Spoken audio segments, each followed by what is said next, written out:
I'm recording it in like two different ways now. So It gives you, it's like this is being recorded, and then it's like leave meeting. It's like I'm getting out of here. Um, uh, yeah. No, yeah, I'm impressed first of all because I don't play drums on this on my record because you know, whatever. I just don't have the confidence, you know, like I play it on, like I'll play drums on like demos and stuff, but um no, it's really good. Really impressive record, man. well, Congrats. thanks so much. It's crazy to hear that from you. Like, yeah, it's you do play drums though because you did it on the cover, right? I did, yeah, but I mean, come on. Like, That was great. thank you. No, I do. It's just, you know, I'm not. I don't know. I feel like I'll play drums to like get the idea of the song down or whatever, like the structure. But like, I don't know. Sometimes, well, I don't know. I just feel like for a record, like I said, it's more of like a confidence issue. I feel like I want to have somebody there that I know is going to just like, you know, nail it. And do like fills and stuff that I like, you know, do cool stuff. And you get to like play with them as well. Like, did you do backing Yeah. tracks as a band or? So, yeah. So for the EP, you know, that's we Real Estate has like recorded at least the last like three or four records, like live mostly. You know, like we'll get, you know, bass drums, usually even like my guitar and, you know, like at least those three things, and maybe some like keys, piano, organ, or something. Like we'll get a lot of the basic tracks done like in a live take, and then kind of, you know, build off of that. Which is true. That's the other reason with the solo thing, which is why like I like playing with somebody else, is because it gives you an opportunity to, at least for me, like it really helps me to like uh I don't know, give the songs a little bit, I don't know, it just adds something. You can be like, oh, like, you know, little pauses and ideas that like might not come out of just, you know, like the initial writing process or something. I don't know. There is a lot of that on your record though, which is again why I'm very impressed by it. The songs feel very like worked out, like thought through, and I don't know. I'm not. I don't want to embarrass you. Really nice. No, sorry. No, I'm serious. It's I am very impressed by it, and I feel like it sounds like you spent a long time working on it. Like it sounds, I don't know, like I guess so. Like, it was the I did a whole version of the album on a mostly on like a Yamaha MT8X cassette 8-track recorder, which is mhm. really cool because you're not working with the screen, and it's cool for demoing because there's like 8 tracks, so drums on one track and like blah blah blah. And so like after like trying to figure out stops because it's all about stops, isn't it? That's what the rhythm a lot of Yeah. the time adds is like if you're a guitarist, you just kind of play all the way through, and these are my chords, and this is my song, and the drummer's like, I'm bored here, I'm gonna stop. Yeah, well, that's what I'm saying. Like, yeah, the stuff that comes out of, yeah, generally playing with a band, you know, like which, yeah, I think that's a good, probably an explanation for it. Like for me, like I'm writing, you know, rhythm guitar tracks. It's like, you know, that's how I'm writing the song, basic most of the time on guitar, and it's like, yeah, the tendency is to just strum all the way through, uh, and uh, and sometimes that's cool, but yeah, it's good to break it up a little bit. And Yeah, it's just like it's not your role, is it, when you're playing the guitar? Like you're trying to make sure that all the chords are there, and then it's like making sure this other person's like, but you haven't thought about this. And Mhm. then if you're doing a solo record, you have to like, it's like the Elliott Smith thing. He said like I have to put on all the different hats if you like, and yeah, I do enjoy that. What about playing bass? What do you think about playing bass? I love it. I That was like my first instrument was bass. I played bass, like I played upright bass when I was a Really? kid. Yeah, and so I played that all throughout, you know, middle school and high school. And I think when I was like 10 or something, because I wanted to play guitar. I was always really into, you know, music and like rock music, and I wanted to play guitar, but I couldn't. It was just too like hard for me in like fourth grade when I initially tried. I was just like, but then I was like, but I do know how to play upright bass, and you know, I like, someone told me that, you know, An electric bass is the same thing, just turned on its side. So I played bass like in a bunch of bands in high school and college and stuff. And I didn't really learn guitar until I was like 19 or 20. Um, so yes, I love playing bass and I love writing bass lines. Like it's super fun, and it can really change the song a lot. And Do like, you like? Do you sometimes write bass lines for Alex, and then go, "Can you play this one?" And he'll go like, "Can I change it?" And you're like, "No." yeah, it used to be a lot more like, especially like the first couple records, like I really was more of a control freak, and I would write, I wrote most of the parts on the first two records, and and then a lot of them on the third one too. A lot of stuff that you know our ex bandmate Matt, like, people give him credit for writing. Like, Oh, I really? wrote all of these parts, but that's neither here nor there. But like, yeah, no, and so yeah, and I think like Alex used to, it was funny, like I was always the bass player because we were in bands growing up, he and I was always the bass player and he was always like the rhythm guitar player. um and so we switched kind of for Real Estate because I became the songwriter in that band. And so in our first couple shows, like I played bass in Real Estate because it was just like that was the instrument I always played, but I had written the songs on guitar.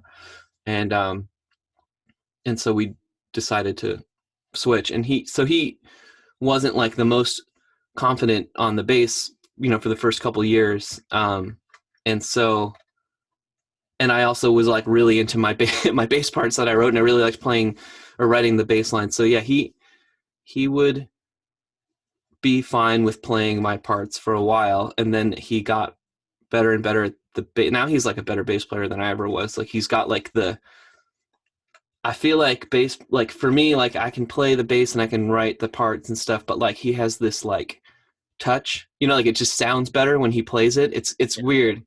Uh, and he's gotten really good at writing parts. So he's pretty much like taken over that job. And I also kind of kind of relinquished a lot of control, in the past couple of years. I just felt like the band has kind of coalesced into, like,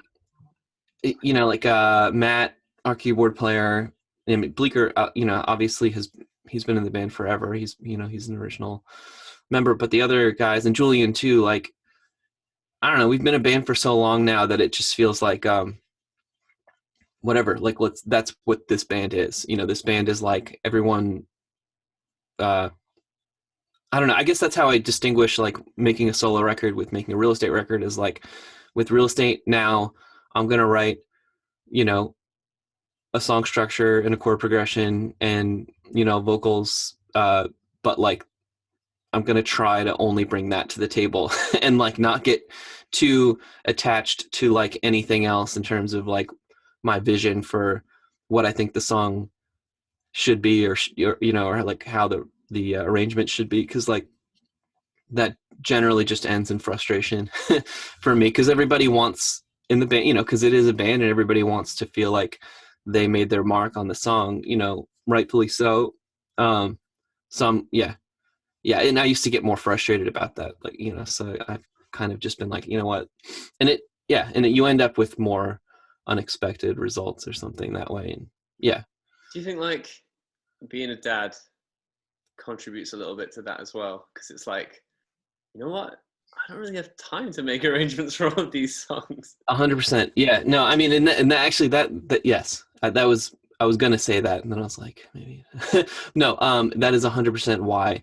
Like, I think Awesome. I think that's practical. once I had my second kid, I was like, and that was around when Julian joined the band, and we made In Mind.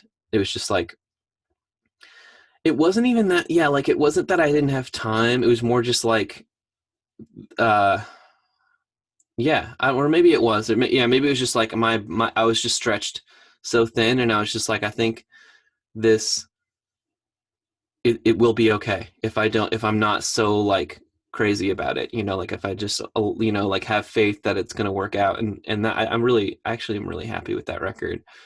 Um, Yeah. yeah, but and that, yeah, I know now actually, yeah, making the solo record has been really fun because for that reason, because it's like, all right, I'm going to get back into like writing all these parts and stuff. And honestly, listening to your record, I'm like, I'm like having like a crisis of like confidence, being like, I am not putting enough thought into this album at all. I need to go back and like, I need to write some string parts. I need to like, you know, get like Solo record, string parts. dude, I know. Well, I wrote strings for my first solo record, and yeah, I mean, so did you arrange the strings too? Did you write those parts? Yeah, it was like it was written, and then my friend Robin, who's brilliant, she came in, and then she would like I would leave little bits to go like maybe this should be ad lib, or Mm-hmm. like we would do stuff where it was like, okay, why don't we try this, and then we'll go, oh, we just need to change this note. So I tried to leave some space in there because obviously I don't play the violin. I don't know Yeah. what exactly. I just know what I think the harmony and melody should be, Mm-hmm. and then Robin would sometimes go, "Oh, I'll try this," and you just know, don't you? You just go like, "This doesn't work," and oh, that's brilliant, and it's just Yeah. like an editing process.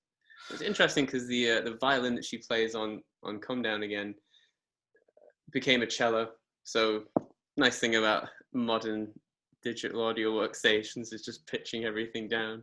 Oh, I was gonna ask if that. So that was not. I was actually gonna ask if that was like a real cello. I mean, there's like some bends in there, or like. So I was like, it's probably not a mellotron or like but it might be a synth, but or is it a real cello? And but it's a pitch Yeah, down violin. I guess the pitch down violininess makes it a bit mellotrony because it's almost like stretching out that tape or slowing down Yeah, the tape. Yeah. it sounds really cool. Yeah, it actually it's. I assumed. I mean, my assumption was that it was a cello, but it does have something about it that is a little off in a cool way. So yeah, good idea. I like those okay, mainly because I don't have a cello or a cellist nearby. But I like the idea of song sounds like on Beatles records being what you think it is, but something's wrong. Hmm.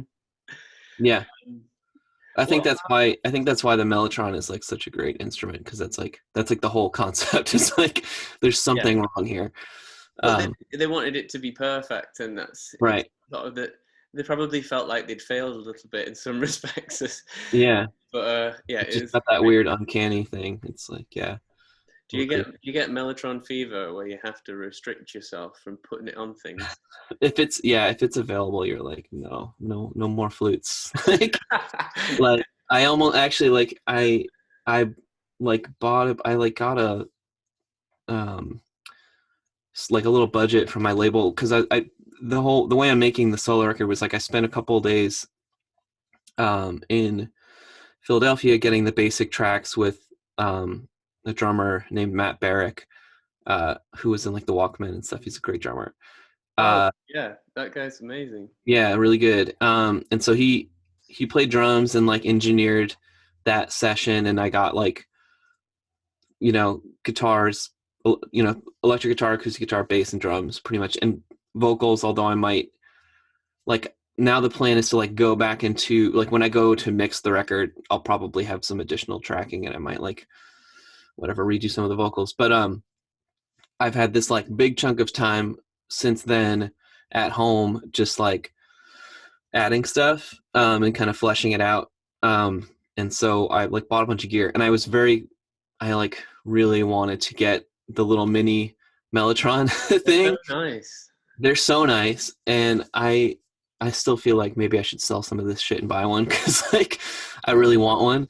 But I was also like, you know what? I'm just gonna end up using it on everything, and I should probably restrict myself and just not have it, and like, you know, and you know, I don't know, keep it to I don't know, like I know what just you mean though, because like you can do like an all right version on Logic. You can do uh, yeah, it's true. we've got patches on the Nord that are really good because I've got a Nord which I use Yeah, for the Logic Mellotron I do use sometimes, although I haven't used it on this. There's something about like I don't know. It's mid. funny, like I'll plug like one of these things, like directly into my computer. It's basically the same thing as like a software instrument, but like for some reason I'm like, I have this weird, I'll use Logic Instruments on demos, and then I'm like, but it can't go on an album. Like, but I don't know why, because unless I like take it out of the computer and run it through an amp, and then run it back into the computer. Yeah. That could be okay. That might be acceptable. Even if you bounce in place. Right. Right. Yeah. Just do something to it. I know what you mean. I think I have to ask you some guitar questions. Yes. Yeah, that's a good idea. Publishers. I was going to ask you about bass as well. So, Alex, does he have like a particular go-to bass, or do you like him to use a particular bass? He has a he plays a P bass, and he has like an early 80s Fender it was a Fullerton bass. It's like there's some whole story behind it. Like it was like it's like a 65 reissue or something, but it's like from the early 80s, and it's like the first time they ever did that. They ever like reissued, an older instrument.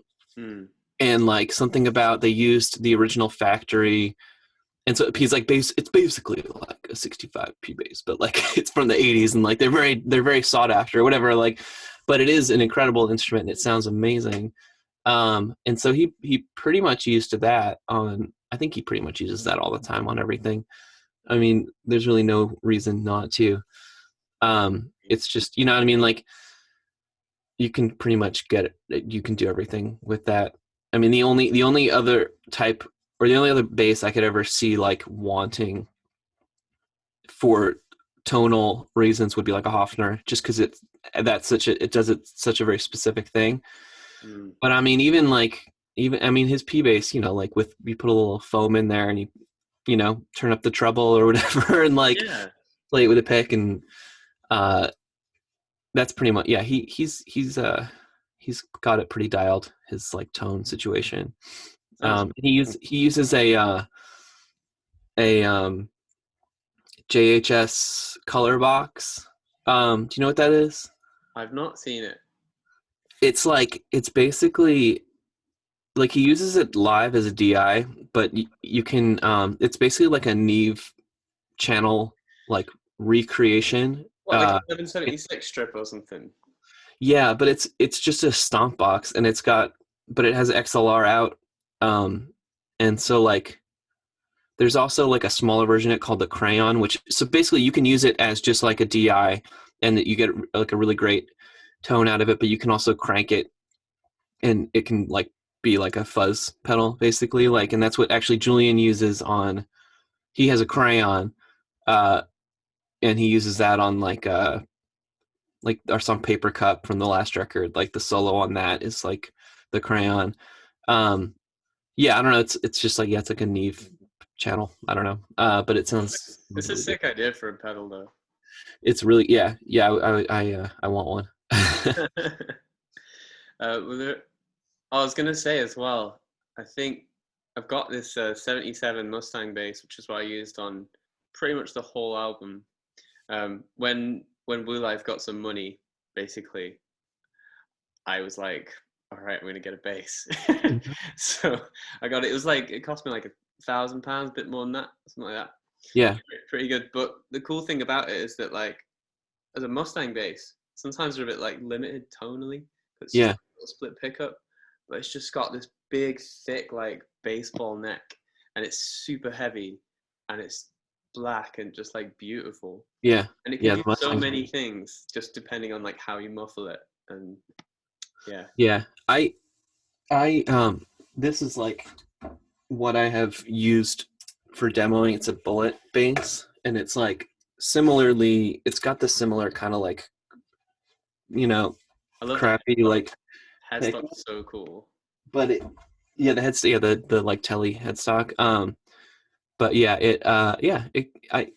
I've kind of moved on to using. I like fixed up my old 4th grade like my first bass. It's like a jazz bass. So I've been using that more, and I used a jazz bass on my solo record. But I don't know. I honestly still think like the P bass is kind of like the pinnacle, and something about it's actually similar, like the way the pickups are like clustered to the Mm. Mustang. But yeah, it's a great sounding instrument. Bleecker used a Music Master bass live for a long time, or music no Fender is a Fender Music. It looks like a Mustang, and I don't Music know. Master. I had one too. Yeah, I'm not really sure what the difference is between it and a Mustang, but I think it was a student model or something. okay, yeah, not as nice. Yeah, exactly. Yeah, I'm pretty sure he played that on like days. And then when we made Atlas, he was playing like Jeff Tweedy's really nice. I think maybe that may have been where he got the idea to get an early '80s jazz bass, because I remember we were like, this bass sounds amazing, and like the guy Mark that kind of like runs the Wilco Loft, who You was there. did it in the loft. I didn't know. Yeah. Oh yeah, we did Atlas there. Yeah. He was like, you'd be shocked to learn that this is actually from the '80s. It's not like, and we're like, it's an amazing sounding bass. And I think that's probably why he ended up with an '80s P bass. But yeah, it's a great instrument. Heck. Um, yeah. What I was gonna say, was there like a guitar for you that was go-to for this record? That like for me it was like I've got this Squire Jazzmaster that I put like Graphtec saddles on, and I got these like half wound strings that I quite like using, and I don't change them. And I tried What other guitars. what is half wound? Well, kind of as it sounds. It's like halfway between round wound and flat wound. So the thinking is behind it. I tune a half step down. The strings are a little bit stiffer than round wound, but if I use a 10 gauge and tune half step down, they're just about floppy enough to feel right. Because Uh-huh. I like it to be a little, do you know what I mean? I hope that makes sense. But the cool thing about them, Yeah. they sound broken in.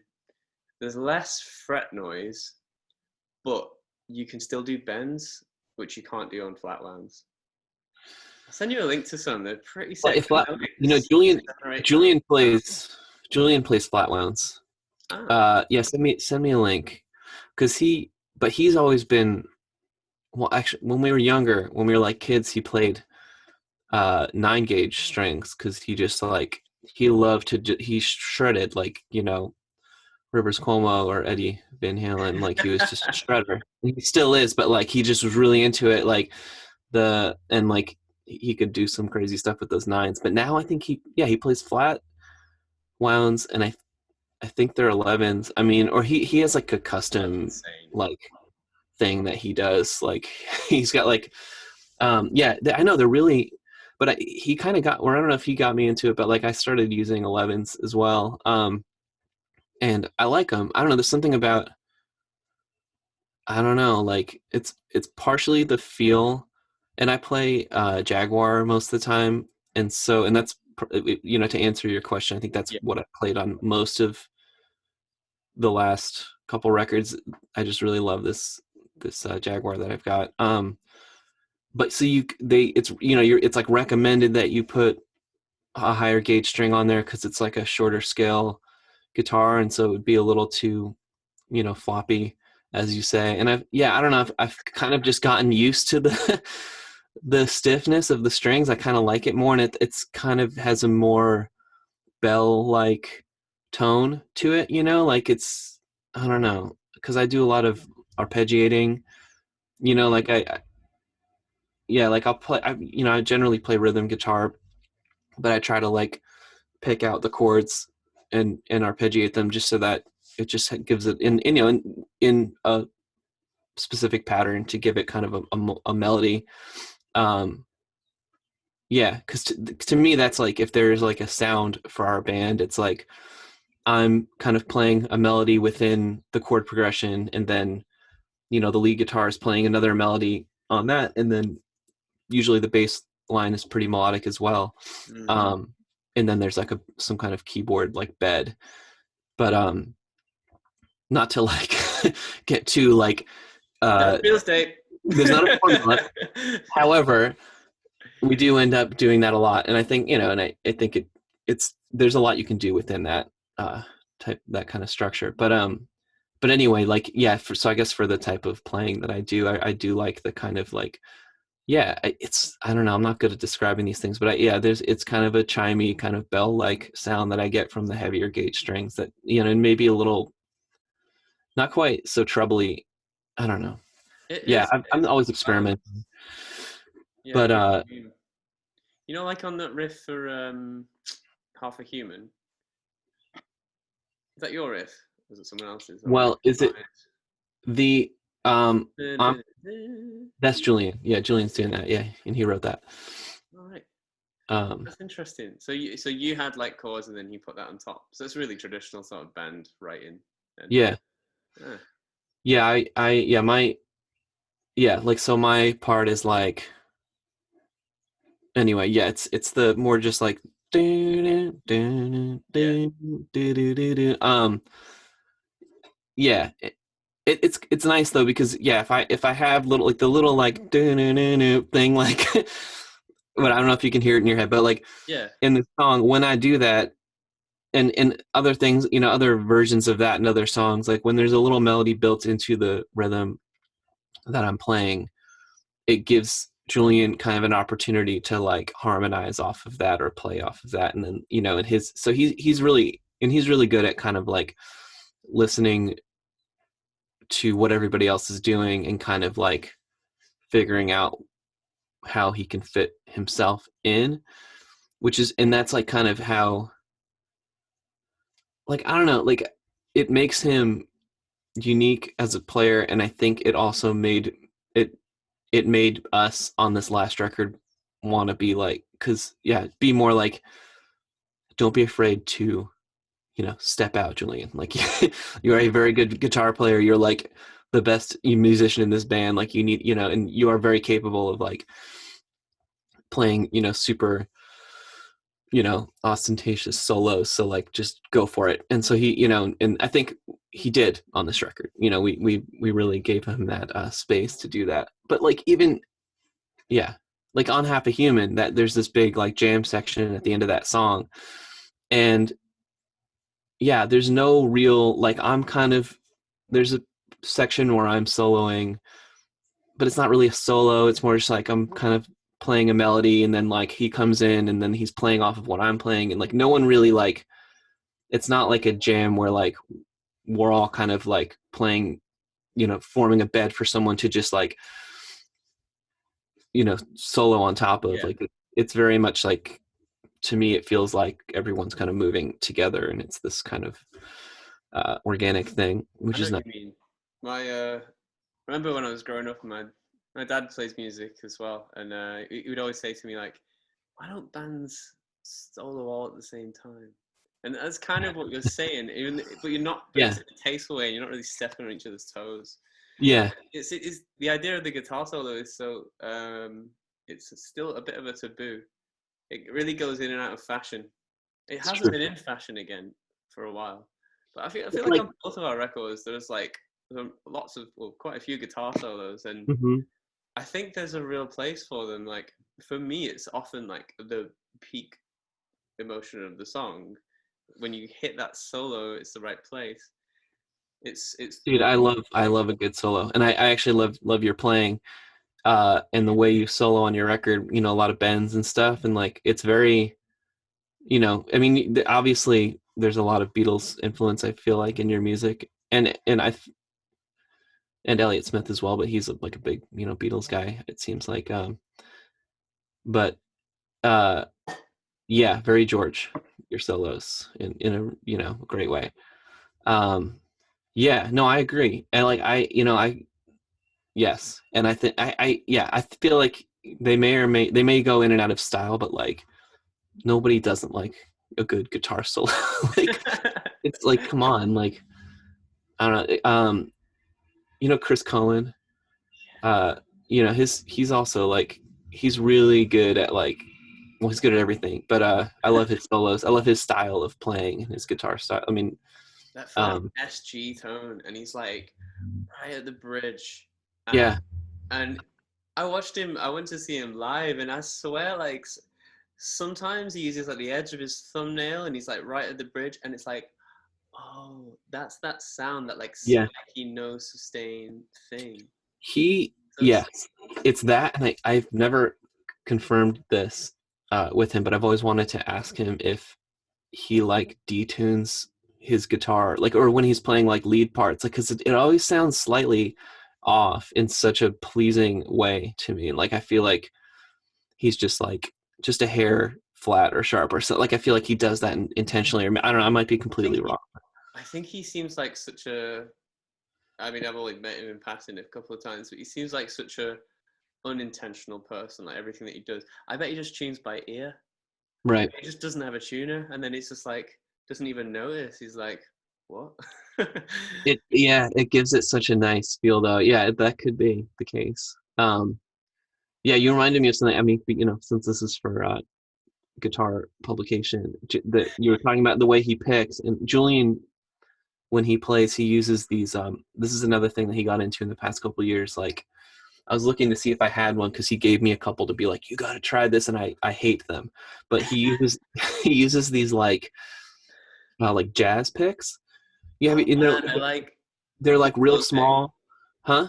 Are they super thick but really small? Extremely thick, really small. There's zero give to them. They're like, made out of like acrylic or something. And they're like, and there's a little like, dip on either side for your fingers to grip onto. But yeah, there's basically like, there's like this much pick sticking out. It's like this little tiny bit of pick, and he's just like right up on the string. But he does a lot of palm muting and stuff. So I mean, it makes sense. But I think only real guitar players can play with those that's picks. what I'm saying. Like, I'm like, okay, you're like into some next level stuff that like I'm not ready for that. Maybe in a few years. I think we should do it. Let's talk about this. This is my brand. You know these? Oh yeah, yeah. Send, Oh, those are send me those are through. skinny guys. Little, right? Or is that? Yeah, Yeah. Well, I guess actually seven. Yeah. I mean, this is mine. The orange. I go for the orange Dunlop. You know. that is a classic. So that's like a 60, but it's like they're a little. It's like they're a little thicker than this, but it's kind of Right. floppy, and it means that you can. I don't know, like. You know, Also, I go on. like those for acoustic guitar because I feel like you get a lot of I do like it's funny that yeah the actual gauge, the whatever millimeter gauge on that is actually higher than because I associate Yeah. those pics you just showed me with like yeah, being slightly less rigid than what I'm used to using, but Mm. I do like a less rigid pick for acoustic because just for especially for recording, um just to get that like kind of percussive sound, get And the when you slap of when strings. you finally get it in the mix, a lot of the time, an acoustic guitar, as long as there's drums and electric guitar in there, it just becomes rhythmic, and so you Mhm. just have to make the nicest rhythmic sound as possible. Yeah, Like, exactly. especially like a pet sound of mine is like a really thin plectrum on a really beautiful 12-string acoustic guitar. I just Hmm. love that sound. Me Did you? too. Is there like a 12-string that do you play 12-string on Half a Human? Yeah, No. yeah. Yes, I do. And actually, I probably played it on the recording as well. Sometimes I don't know. I tend to double everything, so maybe 12 string and also the Jaguar. But yeah. I have like a Fender Electric 12 that I play definitely live on that song and probably on the recording as well. I use that a lot. So the Electric 12, but I know what you mean about the acoustic 12 string as well. Which have you ever played a they have the weirdest name. People call them, well, some one person I know calls them Nashville tuning, or I don't know, whatever. Anyway, like basically an acoustic, or like angel hair, like an acoustic guitar that only has the upper Yeah. strings of a 12 string, and they sound really weird, and like, but they sound amazing, and especially in a mix. Like sometimes instead of using a proper 12 string acoustic, using a regular acoustic and one of those together to like fake a 12 string, but like you can split it, you know, like, or you can pan it and like, uh, and especially if you're like arpeggiating stuff on that guitar, like, because it sounds so different, because the top three strings, like the bottom three sound normal because they're like the proper normal octave, but then the top three strings are an octave up, and you don't have the lower octave to ground it. It's such like a a weird sounding instrument. ukulele effect, isn't it? You got Yeah, or something, but it's like, it's different. It's like it's very, yeah, like, I don't know, ethereal isn't the word, but it's just super. It has the percussive quality, but it also has like, it's almost like a harmonic quality. Like it sounds like, yeah, like not a, anyway, it's a really cool sounding thing. it's familiar, but it's not Yeah, like you can put your finger on. It reminds me of like Johnny Mitchell playing like is it like the dulcimer? yeah, No, no, no. totally. That is a similar sound for sure. Super skinny strings. Mm. Another thing Julian did was like to double track an acoustic guitar, but to tune it like 5 cents flat on one track and 5 cents sharp on the other, and it gives it this super like, they sound out of tune separately, but when you put them together, it just sounds like chorus, like a chorusy sound. And I've always wanted to try that with with a 12-string acoustic, but just tune each string off from the other one. Like, I wonder if that would sound good. I feel like it probably would. Um, but I've yet to try it. Do you mess about with vari-speeds much when you record? What is that? Oh, so like you can do it on Logic and you can do it on a tape machine, but basically you have like the center point of the speed, and that's when you can change. On a tape machine, it's the Oh, IPS, and then on yeah. Logic, it's like a thingy.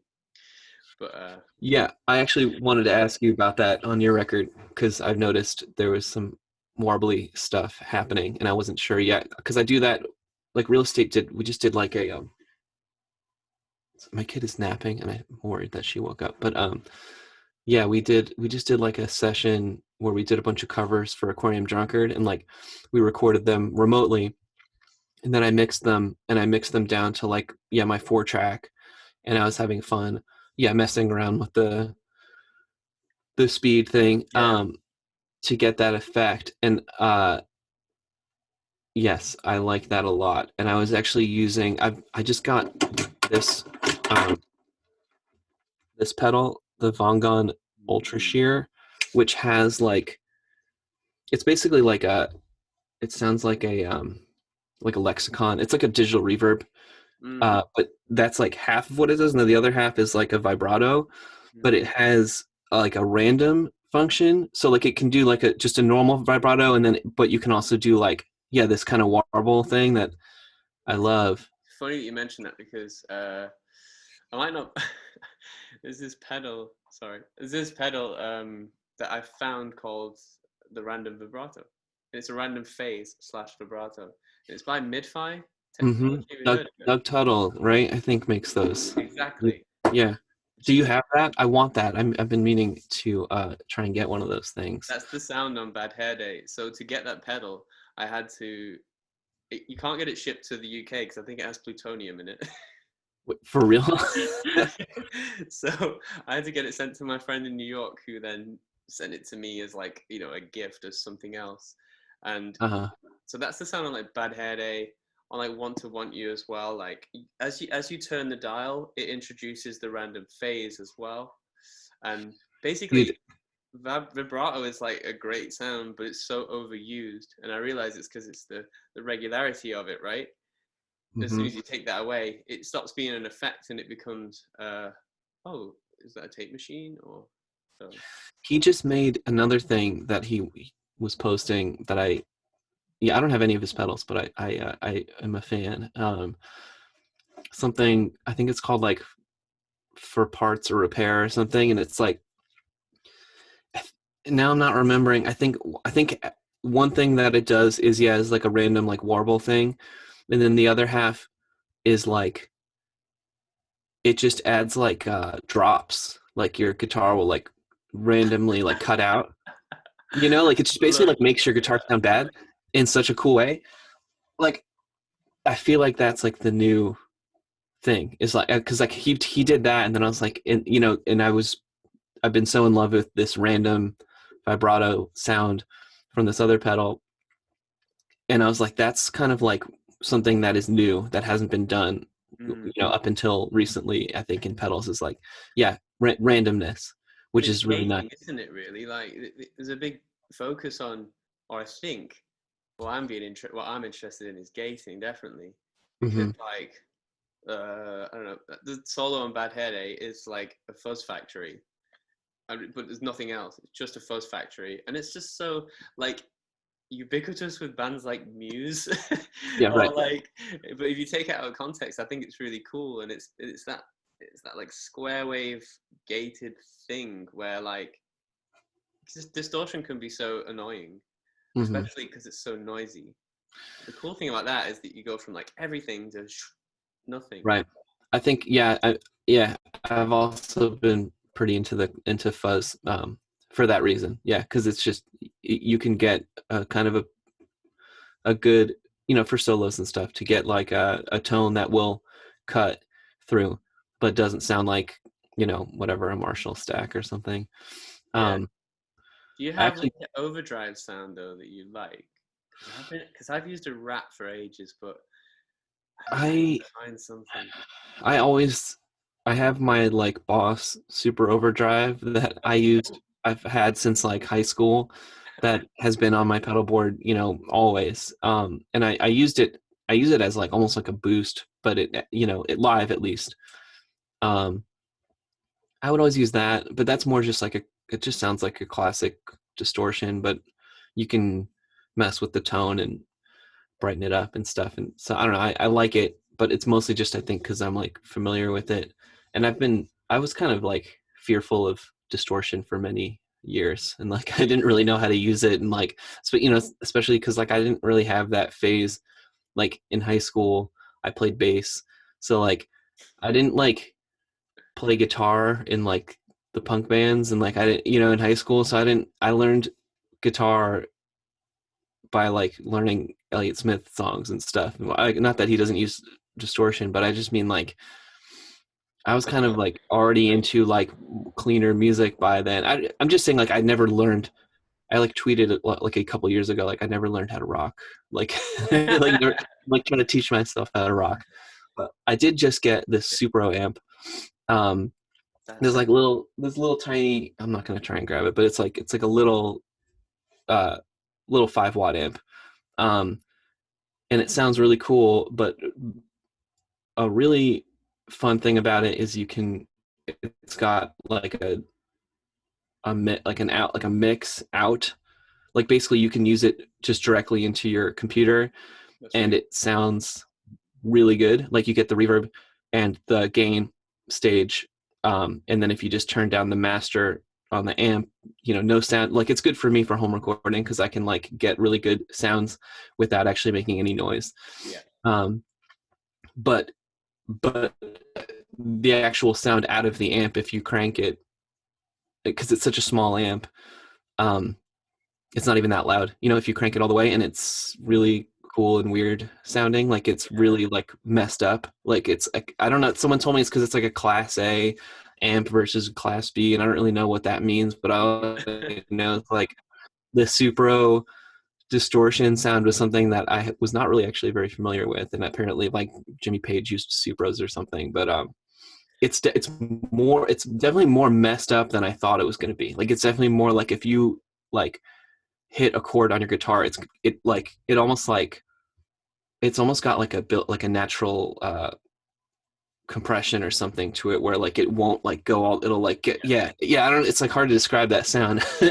But It's like trying to get all the sound through a little speaker, I think. And I yeah, feel that little too probably. speakers, like, I love the way that little speakers push out sounds. It might even be that Chris Cohen thing as well. I went to see him. Do you remember Cryptocide, his old band? Hmm. Well, I Yeah. went to see him in Manchester, and they played with these amps that were like this little practice Vox, like solid state amps, and he just had the best tone. But it's That's because awesome. it's him, and it's just like this crap sound coming out, but it was so good at the same time. Yeah, I think I'm gonna get into playing the Supro live, because I've been looking for, like, for years. I've been kind of getting smaller and smaller amps. Like I used to use like a hot rod DeVille with the 410s. That was like for the first like 5 years of real estate. That's what I used, and then I got into, um, and that's like a really good workhorse amp that is like really good for touring in a van, and like you can destroy it and it'll still work, and like, and it sounds pretty good. Like it's a good sounding amp. And then, and it's loud enough to, like, I don't know, like if you're playing places that don't have good PAs, like, so whatever. So that was like the first few years, and then I got into, like, the deluxe reverb, the 65 reissue deluxe reverb, because those are really much better sounding and easy to get at like festivals. Like they're available and all the backline companies have them. Yeah. And so then I got into using 2 amps, and so then I would use like, so then I got like a 70s Vibrolux reverb, which is like similar to the deluxe reverb, same size and like wattage and stuff, I think. So I would use the Vibrolux and the what do you call it? What was it? The Vibrolux and the hot rod, like, together, and I would run my pedals through the hot rod, and then I'd keep the Vibrolux clean with reverb. And then then I was like, okay, I went down another level. I like got rid of the hot rod altogether, and the Vibrolux became my big amp, and I got a Princeton. And so then the Princeton, because then I was like, all right, I want like a little bit more kind of like character to my tone. Like I want a little bit of distortion in there, just a little bit.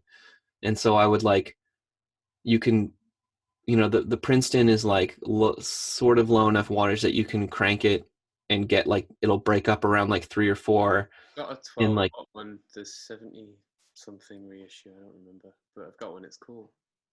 yeah.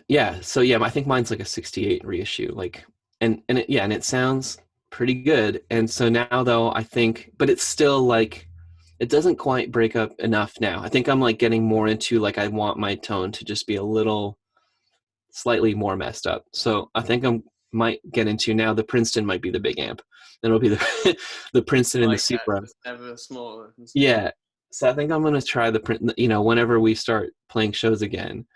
I think I want to try the Princeton and the Supro, and then just have the Supro be like pretty like halfway messed up sounding, and then yeah, I don't know. I think actually that could be a pretty nice combination.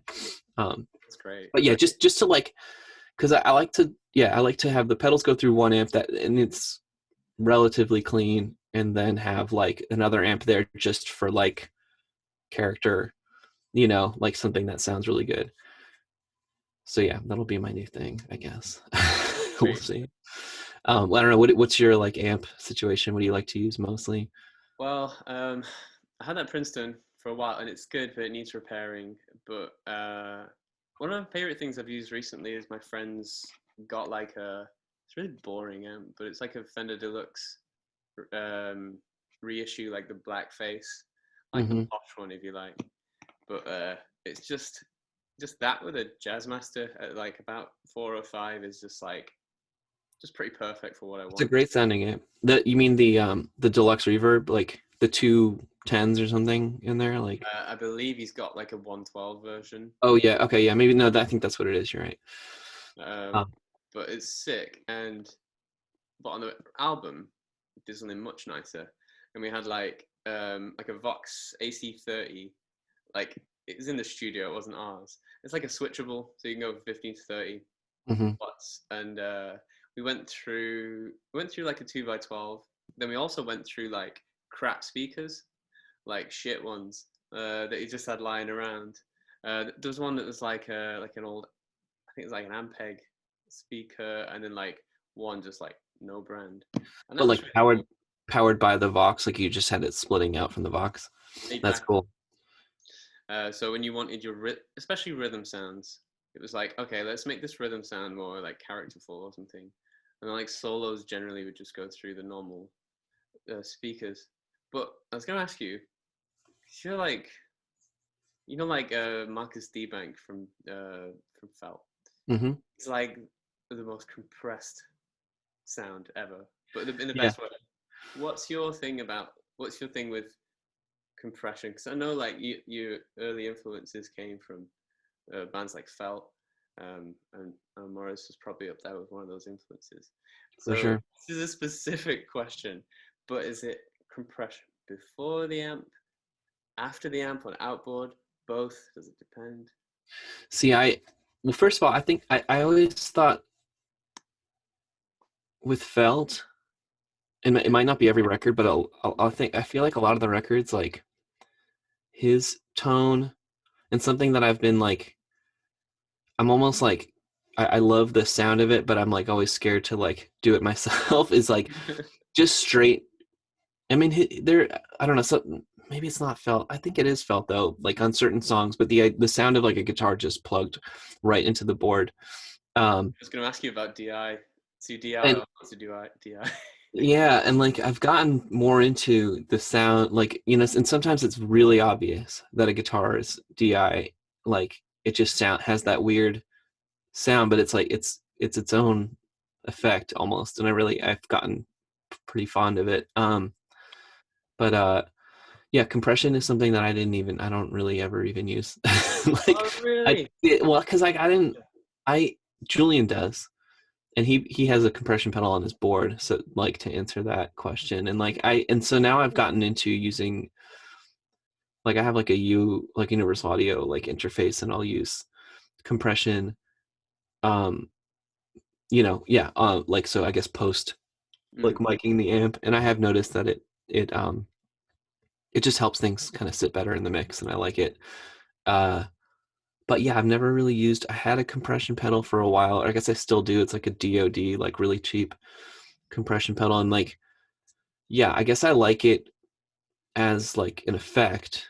Mm. Almost, it does almost give you that like DI kind of thing, or at least this DoD pedal did, like in a way where it's like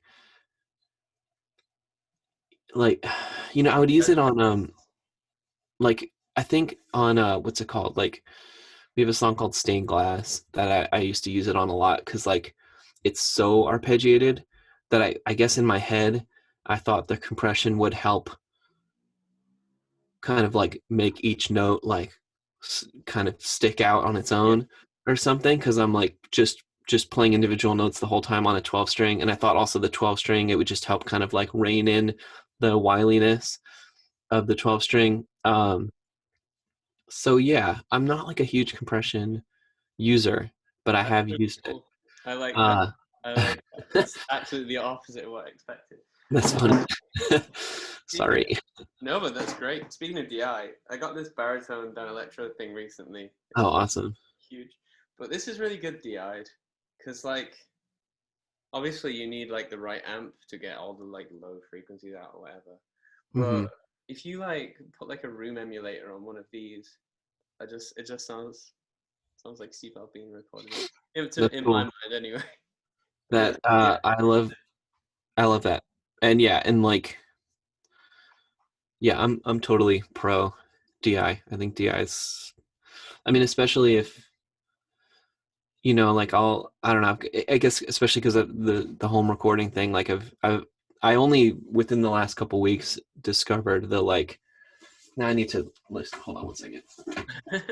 Is yeah, so it's like the mix out function on the Supro, and I was just like, but mostly because it doesn't sound DI. Like when I run my guitar into that amp, out the mix out, and then into my interface, like it sounds like, I'm miking an amp. It sounds really good, actually. It sounds amazing.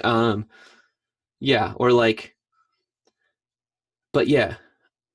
Oh, also like on the song Darling, we did stuff like where like I ran my guitar through this thing, the 12 stage phaser, oh, sick. and then like that went DI, and that could put, because like that whole record to me is like super duper um tight sounding, and like, so we did a good amount of DI guitar on that record, because it almost has like, I mean, at least in my head, I haven't listened to it in a while, but in my head, that record feels very like almost not like electronic music, but like it has that kind of tightness to it and not a lot of air in the mix, which was 100% I think what we were going for on that record. And then we kind of went fully in the opposite direction for the main thing, where we were just like, I think with in mind, we were like worried that we were being, I mean, we're always going to be pigeonholed, so it doesn't matter. But we're like pegged as like reverb, like chill, like washed out chill wave, like reverby chill band. And so we're like, Wave. we're like, we're like, if somebody calls us chill, like again, like we're gonna lose our mind. Like it just, if that word means nothing, and I hate it. Wait till you break out the Supro. They won't know what him. I know, like, but so then with the main thing, we were just like, screw it, like, we're just gonna do whatever feels right, and like, not that, like, I don't know, yeah, I think it's a little bit of that, and a little bit also of just like, let's, if that's what people, like about our band, like, not, you know what I mean? It's like, I mean, that sounds really stupid to put it that way, but what I mean by that is just like, at a certain point, we just wanted to like make something that felt really good to make, and so like we were like, with the main thing, it was just like, we're gonna like really indulge ourselves here and like not put any kind of like um sort of limitations or like ideas on like what we're trying to do here. And like I think what that ended up being was like, we're we're gonna make something that sounded like what we made, like 8 years before, because like I don't know, that's kind of where I naturally tend to gravitate toward, is like more um I don't know, open sound in the mix, more air, like whatever, like Well, it's okay to uh, like. I mean, I remember listening to those early records when they came out, and thinking like, it's really interesting how I can hear the room. I've been listening recently, and I was like, this is cool. Like for days and stuff, like hearing that space. That's definitely something I hear on the new record. same producer, same room. And so, and he, Oh right. yeah, and I was gonna say, like, speaking of like weird styles of recording guitar, like he is like, he's nuts, and he's crazy, and he'll like have Kevin McMahon, the guy who produced these records, once we're overdubbing guitar, like, because like it's like control room and then like a pretty big live room, and so like when we're doing basic tracking, like where the live room is being used by the band, but once we're in like overdubs, he'll have like 12 amps in a circle, you know 12 or 15 amps all running into each other, all playing all on at the same time, all just like, so if you're, and he'll just have like, he'll just move the mics around, or he'll have them all mic'd running into his like sideboard mixer, and then he'll be like, okay, like a little bit more of this one, a little bit less of this one, and like, and they're just all going at the same time, so there's obviously like a lot of bleed. So like that's why I feel like the guitars have this like kind of blurry, like very large sound coming Panoramic. from him. Yeah. um but yeah, anyway, that's his style, and it's very, I think, idiosyncratic, and comes, but yeah, and it works. I think it works better for like heavy rock kind of thing, but like which is like a lot of what he is used to doing, but yeah, it works for us too. It just gives us a different kind of sound. I love uh that. Like the miking is not as drastic or anything, but I remember when we were miking the guitar on my record, and we left the mic set up in the wrong place, and we had the fader up, and we thought it was the mic that was in the right place, and they were like, "Oh, sorry, that's the mic in the wrong place. Sorry," and it was like pointing at the wall and the amps, uh and I was like, "No, that's amazing. What are you talking about? Like yeah, that just because it was a little off axis and it was a little just in the wrong direction, it yeah, was so good because I couldn't identify the sound. And yeah, The Yeah, it's like engineers out of often have, phase or something. yeah, exactly. Engineers often have it in their head like, oh no, that's wrong, and then they're not Yeah. listening as much sometimes. Yeah, you're like getting the guitar like reflecting off the wall or something. Like, yeah, that's cool. I mean, I love that kind of stuff. Yeah. Um, I might not be able to talk for that much longer. No Just worries. We've yeah, already got so much. yeah. It's been great. Um, so did you take home anything from the real estate record and finish it? Did finish parts in your home studio? We well with the EP we did. Yeah, like and I didn't really cuz I'm like I live close to the studio that we made it in, so I was just like I'm not going to do that. And so I was able to go back and it was mostly just vocals and stuff that I was adding. Maybe a couple guitar bits, but like yeah, we did some of that. And that was something that cuz we all live in different parts of the country, so like and we would when we were making the last record. Oh, Okay. It's time to pick up Alex. Okay, I'll be right there, all right? Okay. no worries. Um yeah, so we would fly in for like a couple or the rest of the band would fly in for like a couple days to do like a week of recording and then they would go back home and he would always be like record at home. Just send me stuff and I think when we were making the record like I guess like pre-COVID we were like that's a crazy thing to do. Like why would we record at our house? It's not going to sound as good like but now like I don't know. I'm way more open to that. He's like, it's gonna sound fine. Like, it doesn't matter. Like, I'll just run it through all my like nice stuff here, and like, it'll sound great. That's Um, refreshing for an engineer's. he's yeah, he's yeah, he's very set in his ways in certain respects, but like, yeah, when it comes to things like that or like mic placement or like, yeah, trying out weird ideas, like he's pretty into that, which is cool. Sick. Well, thanks so much for doing this. You've got to pick Yeah, up Alice, right? Is gotta that what you go pick said? up Alice. Yeah. Yeah. But yeah, this will be sick. Like pretty sure I've recorded it twice, so I'm gonna do the transcripts and stuff. And if you Cool. want me to, I can like send it you, and you can like amend things if you want to. But Sure. Yeah. Yeah. I trust. But yeah, thanks for like doing the taking care of that and all good. No, I yeah. mean, thank you so much too. And nice to like meet It you was and nice. hang out properly. Yeah, I was gonna say the same. Yeah, it's nice to talk to you and hopefully, whatever, I'll be out in the UK or you come to New York and, hit me up. That'd be great. I'd love to. All right. Have a great day, and thanks again. Yep. Thanks, dude. Bye, Bye. mate. Ciao.